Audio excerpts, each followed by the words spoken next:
everybody. Stephen Bashong here with this week's Blue Bag Lunch.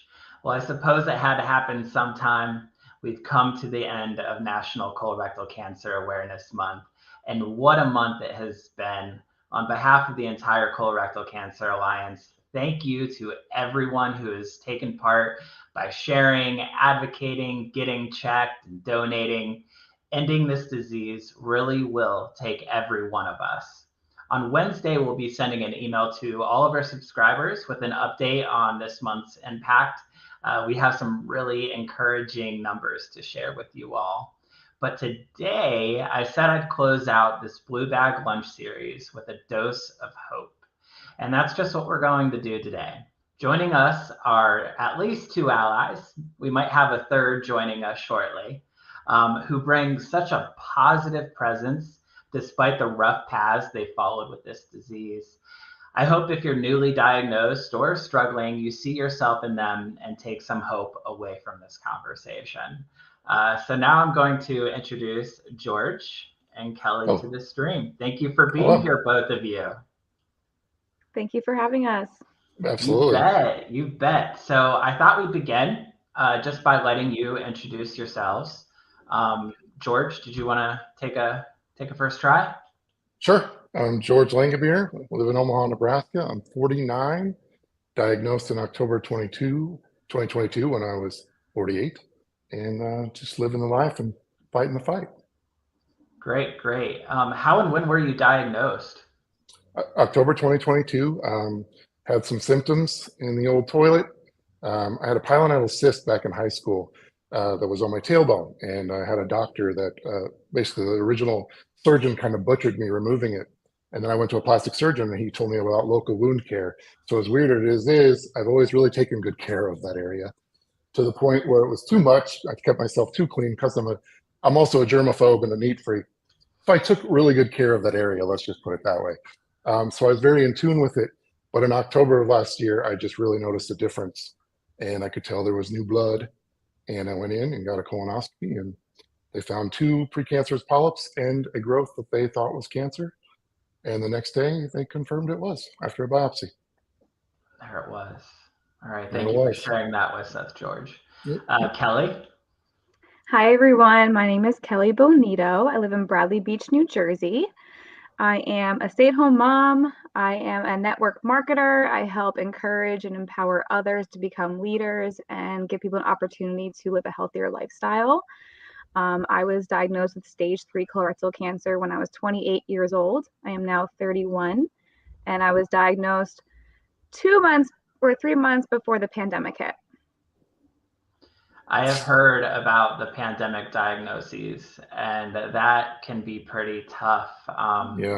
And I think the natural place to go next is to talk a little bit about your treatment path. So Kelly, maybe if you just want to keep going. Sure, yeah. So I got symptoms a month before I had my son. Doctors told me you're about to have birth in a month. This is kind of what happens with your body as a new mom. Things are moving around. So I said, okay. 8 months later, in between those 8 months, my symptoms have gotten worse, and I just didn't feel good. Every day I didn't feel good. I lost weight. I weighed around 115 pounds. I lost about 10 pounds, and just a lot of bleeding. And after that, I knew that something was just not right. So long story short, I went to MSK, Memorial Sloan Kettering in New York City, and I am so thankful for that. I was supposed to go through chemo, radiation chemo, and surgery, which would have led me to go into menopause early at 28 years old. I wouldn't be able to carry another baby again, which was one of the biggest challenges to hear. And I feel as if a miracle hit the day before I was supposed to go the appointment that was supposed to set me off to really just get my plan in place and my date in place to start chemo. I had a research nurse pull me aside and pretty much say, hey, would you like to hear maybe an alternative, and here's something else that might be able to help you instead of chemo. And I, of course, at that time I said, yeah, I would love to hear a different option. So because of my tumor had a genetic mutation of MMRD, which is a mismatch repair deficiency, I was able to be qualified for this research drug. At the time, I was only the 4th person in the whole country to be going on this drug. I really didn't know much about it, but I knew that it was going to be a lot less hard on my body than chemo, and I figured let's give it a try. And I don't know if you want me to go fully into the story, but I am so thankful because I had 9 treatments altogether. By my 4th treatment, my tumor had disappeared.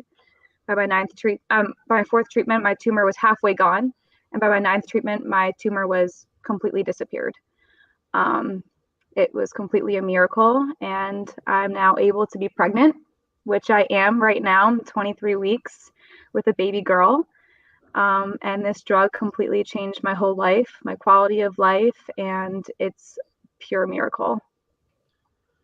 Congratulations, Kelly. That's so cool. So cool.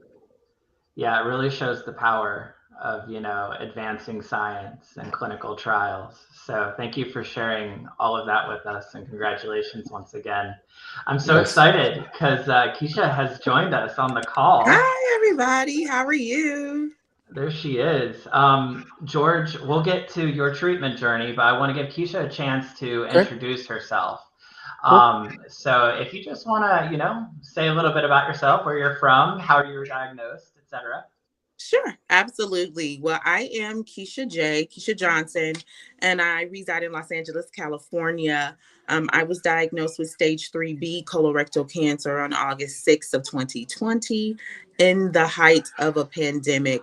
To kind of add insult to my bodily injury, I'd been living with the AIDS virus for over a decade. So immediately for me, it just came to a thought process of I didn't think my body could withstand colorectal cancer, or just any cancer in general. I was misdiagnosed several times. I was told that it was a hemorrhoid, to take some over-the-counter drugs, over-the-counter creams, ibuprofen. I was even prescribed Norco or opioids, which we all know kind of makes things a bit difficult to release yourself.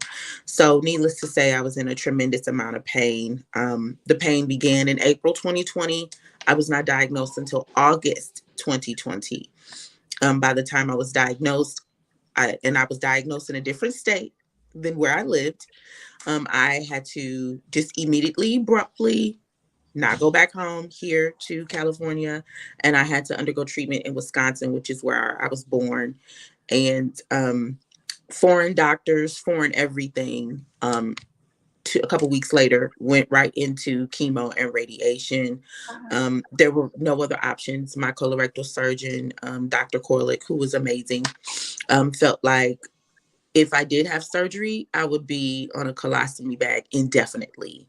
And she felt like that quality of life wasn't best. So she said, let's try the chemo and the radiation. And we did. That was a journey within itself.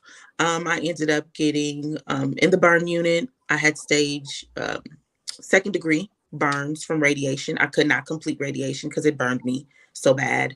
Chemo was a journey. I did 3 days at home, 4 days at home, 3 days inside, 1 day inside of the hospital.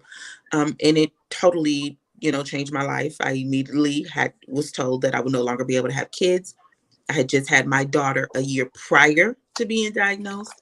I was in so much pain that it didn't process to me that, okay, I won't have any kids. That I would go into immediate menopause, in which I did. So I went into, I'm in menopause now, right? And I am NED. Nice. Cancer-free, no evidence of disease. However, it was a journey to get here. So I know we have a deeper conversation, so I'll just kind of summarize it at that. Thank you, Kecia. I really appreciate you coming on and sharing that with us. I want to get back to George. he was about to launch into his journey, which is a bit ongoing, right? It is. So like I said, I was diagnosed in October 2022. At first, we thought I was maybe stage 1 or stage 2. It looked pretty promising where the tumor was at and such. And then I got a CT scan, which showed a couple spots on my liver. They thought that maybe they were just normal lesions. I was told that a lot of people have them and it's just normal. So let's hope they were. Turned out that they were worried about them enough that we got a biopsy, and then that led to a PET scan. And through the biopsy and the PET scan, we found out that I not only had those two, which were a little more hopeful because they were next to each other, but I found out I had a third larger spot, which was away from those two, and then a bunch of microscopic spots.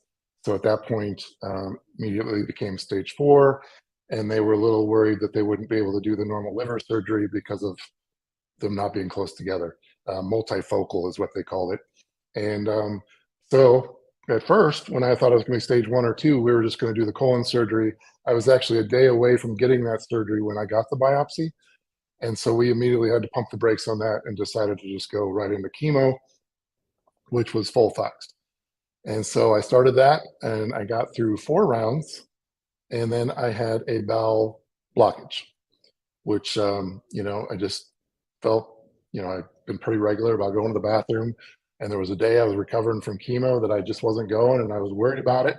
And by the end of the day, I just felt really uncomfortable, almost like when you have to throw up, but you can't. And I tried to make myself throw up, and I couldn't because I thought maybe it was my stomach. But then I realized it's just because I hadn't gone to the bathroom. And luckily, I listened to my body, and I went into the emergency room, and sure enough, I had a serious blockage. At that point, I believe my tumor was 8 centimeters. And I think the average colon diameter is around 8 centimeters. So it was pretty big. So I was in the hospital for 3 days for that, got through that, and then we determined that I was going to go back to chemo. I got through my 5th round, and then 3 weeks from the blockage, I had a colon perforation. And I'm got a pretty high pain tolerance. But man, I woke up at about 5 o'clock in the morning thinking I had to go to the bathroom. And on my way in, I just had the worst pain I've ever had in my life. It just shot through my whole body. Nothing like I've ever felt. And I went to the bathroom, number 1, and number 2. It seemed to relieve it for a little while. I went back to sleep for about an hour and a half. I'm not even sure how that's possible after what happened next. Because when I woke up, I immediately went to the floor, doubled over in pain. And the wife was just like, what the hell? And I mean, I was just like, we got to go to the hospital. This is not normal. Because I've never felt pain like that. I very rarely went to the doctor in my life until cancer. I've just always been a pretty healthy dude. But I knew I had to go, and I don't even know how we got there. She had to get me dressed. I just couldn't get off the floor to get myself dressed, put my shoes on. So God bless my wife for helping me out. And we went, and sure enough, it was a pretty nasty perforation. It was the size of a quarter, which in perforation wise is bad. So thank goodness I went when I did, because I might not be here. I made the mistake of Googling later how bad a perforation can be, and it really freaked me out. Little did I know, my wife and my mother had Googled it when I was in the surgery, and they were freaking out a lot more than I knew. I found that out later, but it was a blessing and a curse, because it's a blessing that I'm still here, standing here, talking about it, but a curse in that it just freaked me out a little bit. But anyway, when they did the perforation surgery, which was emergency surgery, the same day I went in, they took out my tumor, the area around my tumor, and then just because of what I had gone through, they actually took out 35 lymph nodes, since lymph nodes are the way this spreads, and how it probably got to my liver. And when they did that, they determined no cancer in those lymph nodes. And I'm going to backtrack for a minute, because in between the blockage and the perforation, I had a PET scan, and there was no evidence of cancer in that PET scan. So it's really weird. I had these horrible incidents, but around those horrible incidents, I had some really good news. In fact, my oncologist, who's a very tell it like it is guy, who I appreciate because I'm a very tell it like it is guy, he just basically told me, dude, we can't talk about good news, because every time we do, you get something horrible happen to you, which sucks. But I'll take the good news still. So I came out of that perforation, with the tumor gone, and the PET scan earlier had revealed that there was no evidence of disease in my liver, which they told me that if something were to take me out someday, it'd be the liver, not the colon. So the liver is what we got to keep safe and healthy, and so it looked good. But yeah, so we had that removed. And my tumor marker, if you keep track of tumor markers, the CEA number, when I started this journey, I was at 7.9. And from what I've been told, if you're at 10, your cancer is spreading. You hit 20, shit's hit the fan, and you're in trouble. So I started it, relatively in a safe spot at 7.9. Not that you want to have anything that high. Normal person's between 0 and 2.5. So my tumor marker after this perforation and everything, we actually got down to a 0.8. So then after the perforation, I had to take 7 weeks off or 6 weeks off to recover from that surgery, because part of Folfox is a drug called Avastin. Part of the cocktail is Avastin. Avastin makes it hard to heal, and they didn't want that in my system so that my perforation would heal properly. So I had to take, it turned out to be 7 weeks off of chemo. I actually went back yesterday. Here's my MERS, that I call it, my lovely little chemo pump. Wearing that till tomorrow morning. So I'm back on chemo. I did notice that I just got my labs done yesterday, and my tumor marker went back up to a 1.2, so still very low, but it went from a 0.8 to a 1.2. It's the first time it's gone back up. So let's hope that's just because of the break I took. But anyway, I went back for round 6 yesterday. We're going to do 6 through 12, take another PET scan and see where we're at. And I did, by the way, I got a CT scan because of the recovery. We wanted to see how we were doing. I got that this last Tuesday, and that also showed no evidence of disease in my liver and everywhere else, with the chest, pelvis, and I think head. So that was more good news. So other than the tumor marker going up a little bit, I'm in really good shape. My oncologist, being a tell it like it is guy, and because of what I've gone through, I can tell he's a little gun shy to tell me I'm officially Ned, and I don't blame him. But the lymph nodes and the CT scan and the PET scan, it's not appearing. So went through a little bit of hell to get here, but I'm feeling pretty good, and let's just hope the next 6 rounds burn it out. And then I can get that Ned status. That's the hope. George, that is incredible. One of the reasons I wanted to bring you on to this is because you've had such a rough time really with this. Yet you're on YouTube, you're on your other social media channels, you still have this really positive presence. You are taking this by the horns, and that's really inspiring to see. And I'm glad you're doing it, which leads me into my next question for all of you. What do you think was the most important, part of your journey when it came to finding that support? And it could be from anywhere. It could be friends or family. It could be a community. George, since you're on the screen all big right now, why don't you just go ahead and... Well, first and foremost, my friends and family rallied around me. My close personal circles, my mother, my daughter, and my wife. But friends immediately started to come visit me and make me positive. I'm a pretty positive person as it is. Being a security guy, I've seen some shit, but somehow I've stayed positive. But their support first and foremost. But then I do have a YouTube channel. You can see behind me. I was actually a tech and security YouTuber, and I still am. But I decided very early on that I just wanted to share this journey. So I immediately started sharing my journey. And that, because of the power of YouTube, has given me a worldwide community, which I just can't even believe these people that I've never met. The comments and the support. I mean, I actually started crying on some of my YouTube channel. I hadn't cried since I was 10 years old. But it just overwhelms me with support. And how can you not be positive when these people that you don't know just surround you and just give you all this outpouring of support? It was very touching. And I just, I can't mope about this. I'm not just going to sit here and die. From the very beginning, I knew I was going to kick its ass. Stage 4 or not, I am not a number. I think the 5-year survival rate for what I have is 15%. Screw that. I am the 15%. I'm going to kick this thing's ass. I thought that since the beginning, but the support around me has also helped out so much. And I was telling you before we got on here that we are over 100 colonoscopies, I think 113 last count, confirmed colonoscopies because of my videos. And that just, man, fills my heart that I had that much, that people were listening to me. And a couple of those people had precancerous polyps, which means I saved them from having, or helped save them from having cancer, which again, That's just crazy. So the power of YouTube, but that in turn fuels my positivity. Also had people tell me that they were ready to give up. They just were sick of the chemo. They were sick of everything. And they saw my videos and they saw my positivity. And then they kept fighting. And then that just fueled my positivity even more. So there's no way I'm going to give up on these people that are supporting me. There's just no way. And I'm not going to give Community up on is myself. huge. It's And it huge. goes both ways. It does. Definitely. Absolutely. They have fueled me like I cannot even tell you. So I'm fighting for them. I'm fighting for myself. I'm fighting for my family. I want to be a grandpa soon. I'm not going anywhere, damn it. I love it. I love it. Kelly, what about you? Where did you find support? So I found support within my family for sure. Specifically my mom. I don't know what I would do without her. I remember just feeling like a complete rag doll from just going from one appointment to the next, feeling so awful.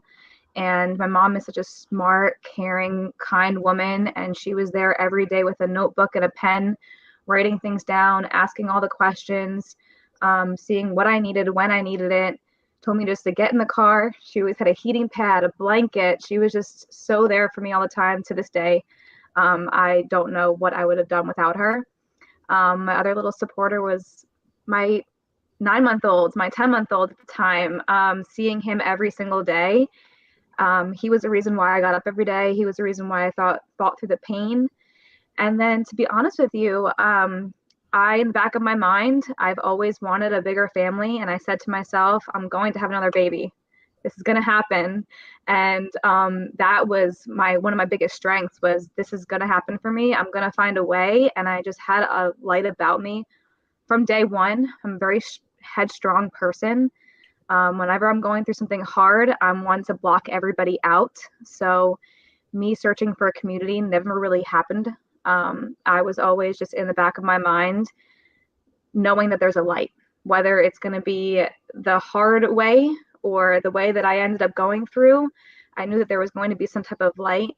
And obviously, I said before that I was diagnosed right before the pandemic. So I had a lot of friends dropping things off at my door, knocking on my door, just waving on the other side, dropping off groceries, just anything that they could do to help. But during the midst of it, I really kept to myself and I really had my family. And just like George, the internet it's an amazing, amazing place. I remember a couple of times I'd get into my feels. And I think that's one of the biggest things when you're going through cancer. It's okay to be upset. It's okay to be angry. It's okay to feel those things. I highly suggest feeling them. I know one day I went on the bridal page because I had to cancel my wedding that I was supposed to have. And one day I just wrote a whole paragraph on there and I was like, you know what, whatever, I'm going to write it. I'm going to put my phone to the side and not look at it again because I'm like embarrassed. But when I did look at that phone, I had so many likes on there. I had so many comments just pushing me through it, empowering me. And that's amazing. So now to this day, I spread the awareness on my Instagram. I have a lot of people actually out of our country who reach out to me asking about the drug that I was put on, which is really cool being able to help others. And just like George as well, I push people for colonoscopies. There's a huge rise in our country for colorectal cancer, huge rise, especially for young adults. So really just talking about it is huge, and having people message me saying, I'm scared, I don't know if I should do this, and really just pushing those people to advocate for themselves is huge. So yeah. Thank you for sharing all of that, Kelly. I was going to say real quick with Kelly, and I'm part of the Blue Hope Nation Facebook group, and I just can't believe how many people are Kelly's age. Like everybody's in their 20s. I feel like an old man on Blue Hope Nation, like 20s and 30s, and you're supposed to get your colonoscopy at 45, but man, it's crazy. Scary. Yeah, onset is definitely on the rise. Now, Kecia, I want to hear from you. Where did you find support? And you are on mute, just so you know, and I can't unmute you. There you go. To be very quite honest, it was a multitude of things, but mainly it was my personal community that rallied around me and my daughter, right? She was so little, and just to see her little face, like not recognize me, because I did lose 111 pounds. So it almost, I felt, looked like death, So to have my daughter be afraid to like touch mommy and not want to go by me, I was like, yeah, this isn't going to work. Okay. So mentally, I have to overpower this because this little girl deserves her mom at the end of the day. So however I have to get through this, however, whatever level of pain I have to fight through, I have to, because she doesn't deserve to look at her mom like this. And so every single day where I had those, and there were some days, I know all of us can vouch and say that the pain sometimes it's just like you want to tap out because it's a lot, right? But you have the faces of your family and your friends, you know, reminding you of how strong you are so that you can get to the next side. And for me, I had already gone through AIDS. I'd been hospitalized twice from AIDS within the decade. So I was like, God, I don't have the strength to like go through this pain. So I had to have the visuals of my daughter, you know, my mom and my friends. They flew in from Chicago, California, and Houston during a pandemic to help me. So I had a lot of motivation. And, you know, for me being known as the Empower Maven, at that moment, I didn't have no power, right? I didn't have no power. I felt like I was powerless, you know, and to have, you know, those rally around me and remind me of the power that I possessed was so much of the reason why I'm here right now, you know, NED, and just even my social following. It was people messaging me saying, your tenacity is out of this world. Like a lot of people like, we would have stopped at the HIV. Like we would have tapped out then. And I was like, for me, that's not an option. That's never an option for me to just tap out and give up, because I understand there's other individuals who look like me who don't even know where to pull strength from. So if I can get through this and show them what that looks like, I'm doing exactly what I'm called and purposed here to do. So it was a multitude of things, but moreover, my community. And that came in the facets of family, friends, and social community. I'm glad you had all of that love and support around you. Yeah. That's Absolutely. really important. You're a badass. A lot of this time we've been focused on, you know, the pain, the physical pain, you know, which is very significant among the patient community. Right. But equally important is the type of mental pain that people experience. I hear about it all the time. The struggles with anxiety and depression and not knowing what will happen next. So I just kind of want to go around the room, and if you feel, you know, like you want to address this issue and how you dealt with it, I'd love to hear some of your thoughts. Did you want to take it on, Kecia? Yeah. And it's very great that you're touching on this, because everybody talks about the physical portion, but nobody dives deep into the mental. I will say firsthand that I've been probably one of the strongest people that everybody around me say that they know. But when it came to cancer, I felt like I lost my mind, right? And it was because you have to take so much of your mental for the fight during cancer. Like you have to like out talk yourself and I'm going to get through this. God help me. You have to always keep it here mentally. So by the time it's over and you get that NED, now you have a whole nother fight, and that's the mental. Because everybody wants to treat you. Soon as you're NED, it's like they want you to be back the same person, right? But you're no longer that person that you were before cancer, not just physically, but mentally. And that has been my biggest struggle, is navigating the mental. Because of cancer, I am now, and radiation, I am now 52% disabled below my waist. So to go from being the woman in the 6-inch heels, advocating, walking across the stage with a microphone, to being afraid and some days needing a walker is tough, right? So it's mentally a toll of questioning yourself, like, okay, if this is my purpose, why does it have to come in the form of this? So then your mental is, I don't want to get up tomorrow because I don't feel like it, right? I gave all of my fight during the cancer journey. So now I gotta still fight now from the after effects of it. So it plays a heavy, heavy, heavy weight on your mental, not to mention the anxiety of you don't want it to come back. Yeah. So you're dealing with that every single day. And then everyone handling you with a fragile spoon, but you still got to live in the positive, like, okay, this thing is gone, but there's always that subconscious mind of, but is it really? And then 6 months comes up and you have to go in for your check and you're back on pins and needles. So it's a continuous mental journey that you have to implement meditation. You have to implement yoga, whatever you have to do to take it up another level. You have to implement so many more stronger things to get through that mental journey after cancer. Thank you. Thank you for sharing that. George or Kelly? I think that one of the things that people around you just don't understand, you're pretty much thinking about it 24/7, or at least when you're awake. You can be as positive as you want to, you can fight as hard as you want to, but you're thinking about it. You could die. It could be over. I'm a dad. I'm a husband. I'm a son. I don't want to leave these people. And you think about that, and they can be as supportive as they want to, but they just don't understand the mental toll. On the outside, I can be as strong as, that I portray, but on the inside, you are constantly thinking about it. And to go to your point, you're always thinking about the scan. I mean, here I am, a CT scan showing I'm Ned, a PET scan showing I'm Ned, and my oncologist is still telling me he's not buying it because there's these microscopic spots that were there that are still looming. So he is a guy, and I have to completely understand why he's saying this.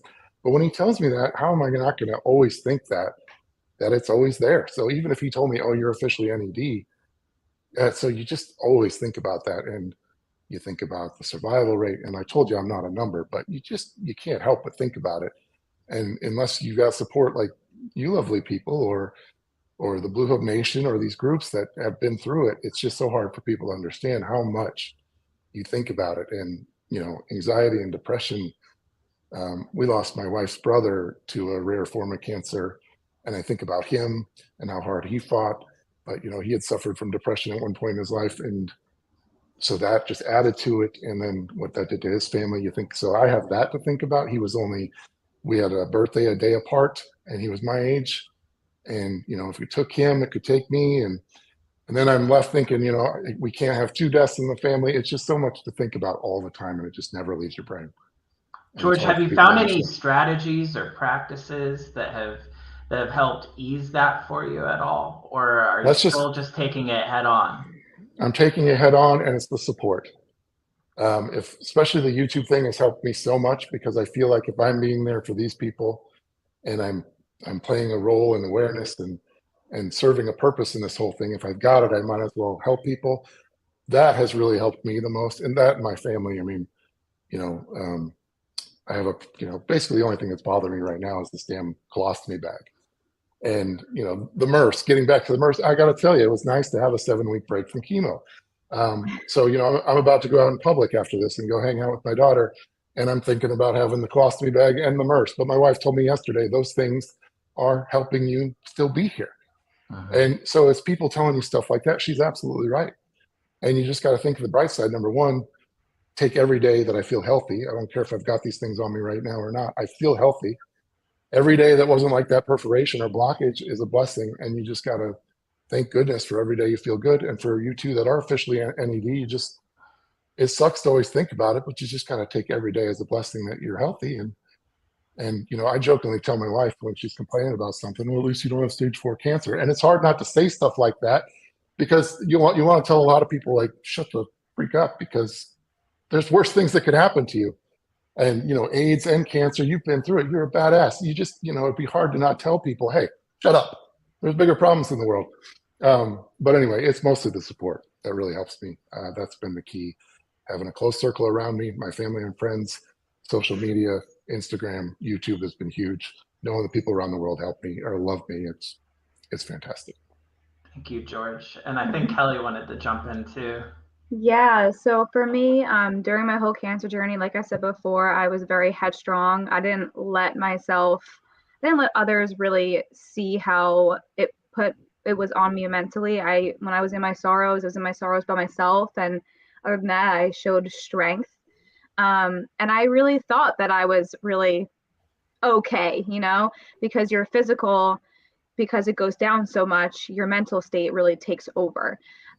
It wasn't until I was a year and a half in remission when it all hit me. And I was kind of like, what is going on right now? Why am I feeling this way? Why am I having panic attacks? Why am I having an anxiety attack? Like, what is going on? And I had a friend who also went through colorectal cancer around my same age as well, different cancer story as mine. And she said to me, oh, you're a year and a half in? Oh, this is exactly what happens. Everything catches up to you mentally. So it really brought that into perspective to me. And, you know, cancer doesn't just hit you physically, it doesn't hit you just mentally, it doesn't hit you just emotionally, it hits you financially too. So at 28 years old, I have a son. We don't have a house yet, and I don't have a job now, and the pandemic's here, and a lot is on you. And it takes a long time for you to really figure it out. So for me, I was like, okay, this is my time. I'm going to go see a therapist. And guys, it's okay to go talk to someone. It's okay to see a therapist. And sometimes you need someone that's not your friend, that's not your family, that you don't know. It's easier to talk to them. It's easier to vent and just get things out. And so for me, that's what I did. And even 2 days ago, I thought to myself, wow, I'm just so tired.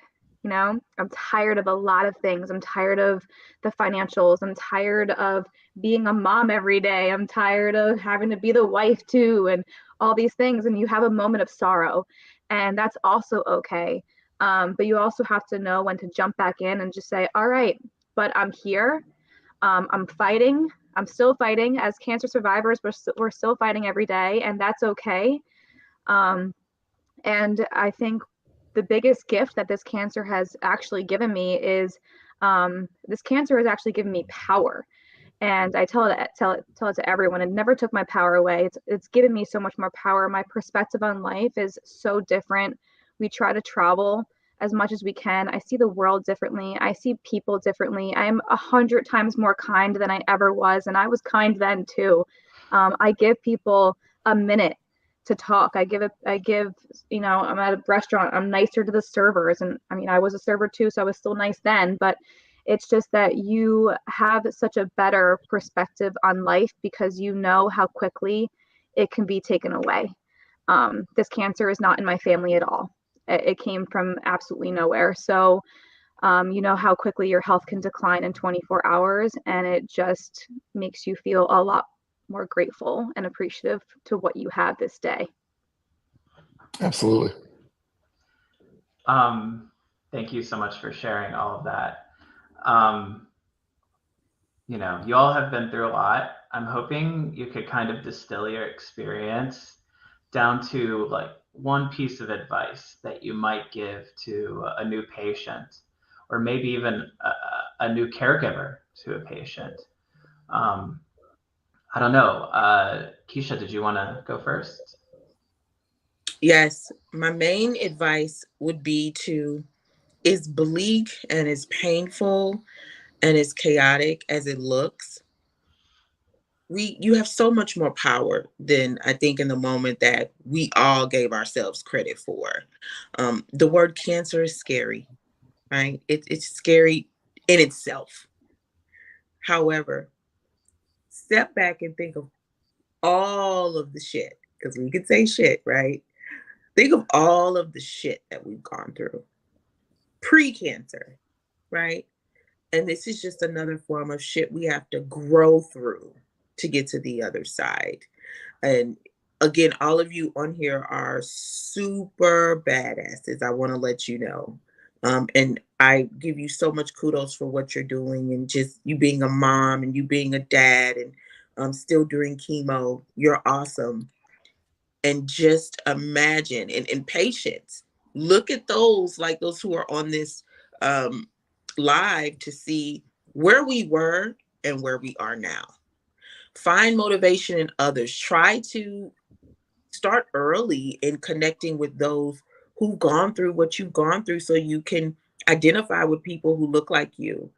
That was one of my things. It wasn't until I got around community of other survivors and patients that helped me also get to the other side. So definitely understand your power and connect with others who align with you. Thank you, Kecia. Kelly? I'd say that, like I said before too, it's okay to feel your feelings.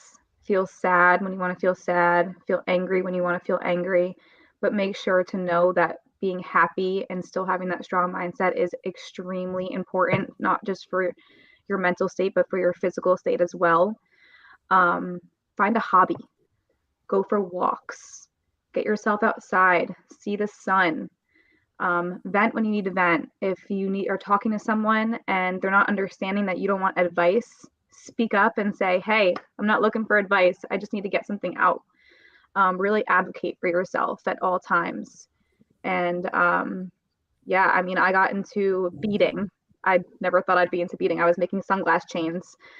For me, it was nice. It was an hour by myself, just with my own thoughts, just doing things. And then I was selling them and I made some money from it. I still do it to this day. So get yourself into something that really makes you happy and make sure you stick with it. Thank you, Kelly. George? Just remember, you are not a number. I don't care what the statistics say. Just flip the switch in your head and know that you are not a number.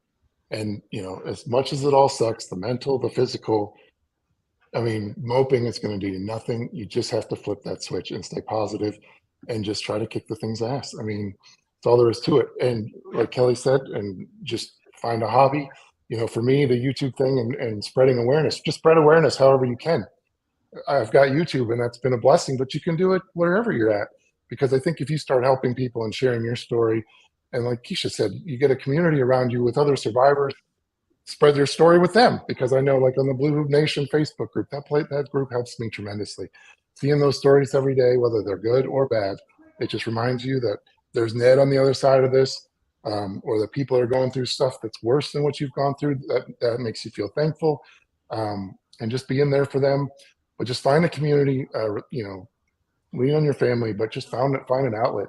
But it's, I know people go through depression and anxiety, and it's so tough to flip that switch, but you are not a number. And that's the key thing to remember. If you keep up the fight, I mean, at least you died trying. And hopefully it doesn't turn out that way. Hopefully it turns out Ned, and it's Ned for a long time. And, people have been calling me the hashtag badass unicorn because they just can't believe I'm so positive and my story's been so unique. And I love that moniker. And I'm just so the more that feeds me, it just tells me, I'm not giving up on these people that love me. For those of us with children, you can't give up on your kid. So I said in my YouTube video, if you're in the tunnel and it's dark, just freaking pull out a match, light that sucker up and get out to the other side, because you can do it. Yes. You can do it. It's all in your brain and you can do it. So, conquer it. And, therapy, that I haven't tried it yet, but man, do it. Whoever can help you just mentally cope with it and just help you flip that switch. Because if you flip it, I've got my down times. And like I said, I've cried on YouTube now. I hadn't cried since I was 10, but that's more because of the support. And then I can't believe how much people love me that I don't know. It's not so much the battle itself, because I just can't allow myself to just feel that way. Yeah, it sucks. I do think about it every day, and I don't want to die. I want to be a dad. I want to be a grandpa. But you can do it. You can control it, and you just can take it by the freaking throat and not let it get you by yours. That tumor tried to kill me with that perforation on its way out, but it's gone now, and I won. And you can win those battles. And I hope to say that I'm officially Ned like these two very soon, because I keep winning those battles, and it's all in your brain. You can do it. Your brain's a powerful thing. We're powerful human beings. We can be more powerful than cancer. Just keep fighting. Yes. Believe in yourself. Yeah. Believe in yourself. Kelly, Kecia, George, thank you so much for joining us today and sharing all of this. I just want to open the floor once more if you have any final thought that you would like to share. But then we'll move on to trivia. I just want to say thank you. Yeah, thank you so much for having us. Sharing stories is so important, whether you're in the middle of cancer or you're at the end of it or you're in remission. It's always, always great to share your stories. Everyone has one, and it makes people vulnerable and relatable. and Yes. talking to badasses like you two. This has been a therapy session for me right here. So thank you for letting me be part of it. All right. Well, thank you so much for coming on. It's been awesome. All right. Those are some awesome people. So once more, thank you to you, the viewer, for coming out, watching these blue bag lunches, participating. We're about out of time today, but per always, we have trivia. So stick around to test your CRC IQ, and we'll see you again soon. Thank you for watching the Blue Bag Lunch.